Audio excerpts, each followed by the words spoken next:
Seth from Crawlworks Power Sports here. We're going to do the updated video on the portal kit that we have here on the Cfmoto Uforce 1000Xl. Currently I have it sitting on 20-inch wheels with 35-inch tires. It gives it a really aggressive stance. I'm 6'5", and this machine is towering over me being 6'5". We did a measurement from the ground to the bottom of the machine.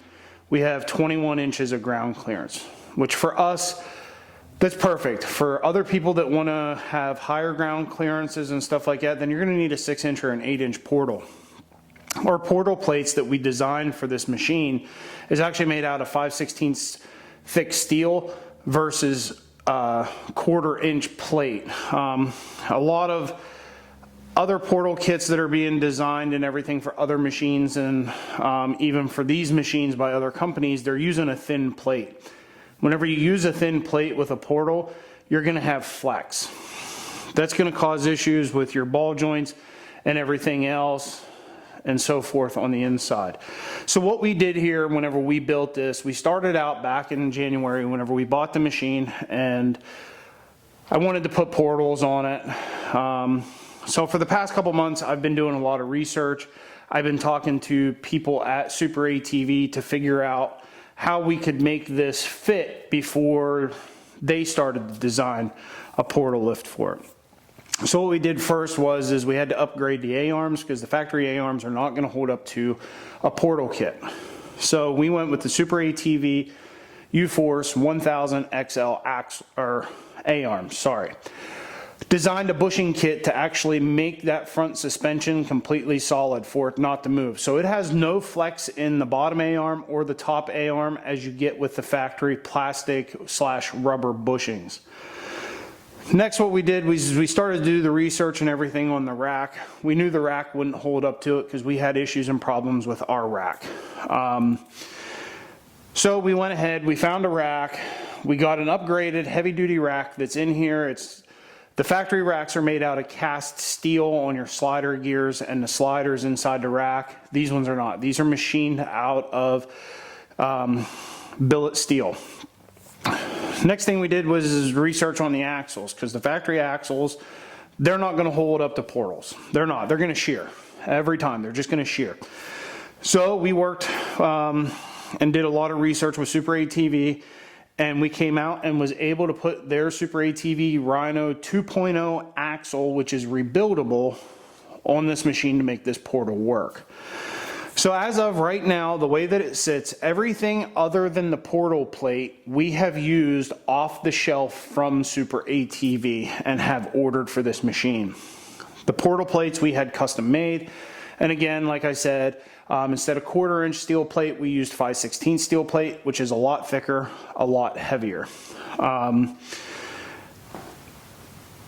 The stance on the machine is great.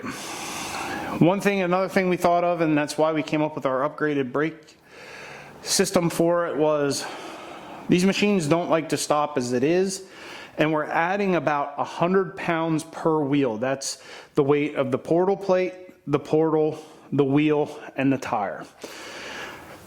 With that extra 400 pounds of rolling mass, whenever this machine's going down a trail, down a hill, so forth and so on, that's added a lot of weight pressure onto the machine. So we came up with our front brake kit upgrade, and these brakes are tried and true. They've been on another manufactured machine for almost 15, 16 years. That machine stops on a dime. Same rotor size, same everything as what this machine has. It was just the calipers. The diameter of the piston inside that caliper is way too big for as big as that master cylinder is to try to put enough pressure to it to make the machine stop. So we upgraded the brake kit on ours. We're doing the upgrade on the front, and we're also using the same calipers on the rear.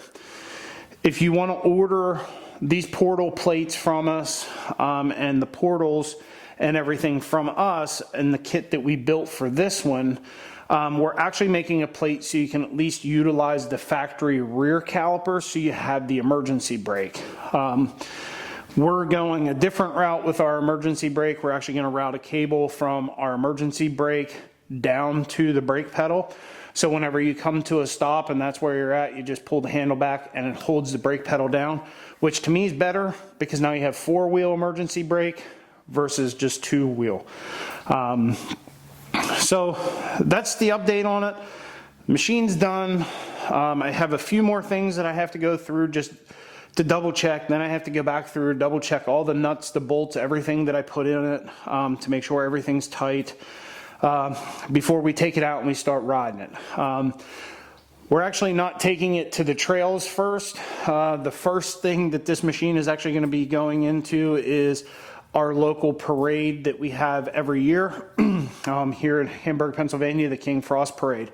So this is actually going there to be in the parade, which it'll be driven in the parade before it's taken out to the trails. Then, you know, the following weekend we'll get it out on the trails and get you some dirt video of the machine actually functioning on the trail versus on the road.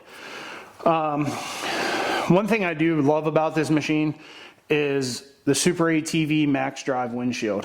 Yeah, I know it's probably lazy that I want to reach down and just hit a button to have my windshield open or close versus doing it by hand, but this is what I chose to put on this machine. This is our build. It works great. I love it. If you're looking for an alternative factory mirror, because we hit ours off of a tree and it shattered the glass. And Cfmoto, I think, wants like $130 for one mirror. I wasn't paying that. So I actually got these seismics for Polaris Ranger. These enclosures or roll cages on these are the same as the Polaris General and the Polaris Ranger. So if you're looking for aftermarket mirrors, I recommend looking at the seismics. They have a lifetime guarantee and these people don't play around. You tell them that you smacked it off a tree, you take a picture of it, send it to them, they have you one within 2 days. It's a really great mirror, really good kit. I like the fit of those.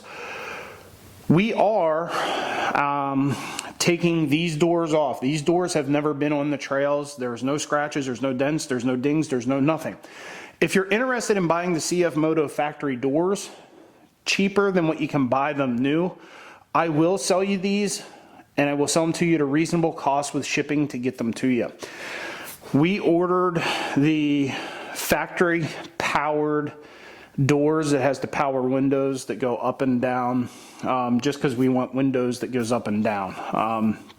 For this build, for this machine here, we're actually redesigning a new tree kicker for it that'll be coming out here shortly.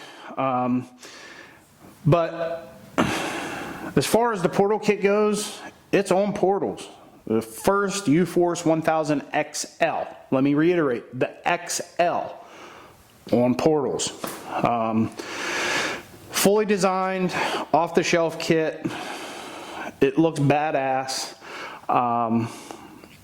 The ground clearance is badass from the pictures that's on our Facebook page and in our groups. We love it. So next week we're going to do a video once it's all done. I went through it, checked all the nuts, the bolts, the wheels, the whole caboodle. Next week we're going to do a video of it completely 100% done, pictures, so forth and so on. We'll be on social media on it. But that's where we wanted to be. That's the update for right now. Again, these are all off-the-shelf parts. The only parts that I sourced from a manufacturer or a fabrication place is the portal plate. That's it. Other than that, it's all direct bolt on. So here's your update on the portals on the Cfmoto Uforce 1000Xl. We were the first ones to do it, first ones here. So again, here it is. If you want to get a set of portals, go to our Facebook page, Crawlworks Power Sports, send us a message. We'll let you know what kit you need and what you need to be able to do this build as well. Until next time, guys, I'll catch you on the next video. Thanks.